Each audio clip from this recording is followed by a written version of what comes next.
Please আপনাদের কাছে হাত জোড়ো করছি, আমাকে এবার একটু ভালো থাকতে দিন, আপনি এসব বন্ধ করুন প্লিজ।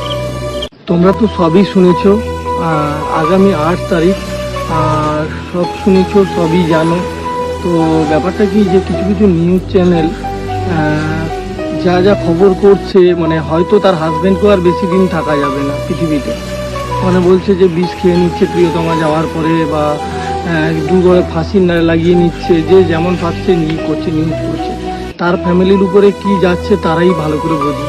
তো তার ননদ আছে, তো বলবে সব কিছু, রোশনাই আছে। আপনারা তো সবই জানেন বা সব কিছুই নতুনভাবে কিছু বলার নেই, কিন্তু তারপরও কিছু কিছু মানুষ এমন খারাপ খারাপ ভিডিও, ছবি উল্টো পাল্টা পোস্ট করছেন, সেখানে আমাদেরকে দোষারোপ পেতে হচ্ছে, বা যে মানুষটা চলে গেছে তাকেও দোষারোপ পেতে হচ্ছে। তাই আপনাদের কাছে আমি হাত জোড় করছি, প্লিজ এগুলো আপনারা এবার বন্ধ করুন। কারণ যার বাড়ির থেকে যায় বা যাদের হারায় তারাই একমাত্র কষ্টটা বোঝে, বাকিরা তো সান্ত্বনা দেয়, কিন্তু যাদের হারায় তারাই কষ্টটা বোঝে। প্লিজ আপনারা এবার একটু থামুন।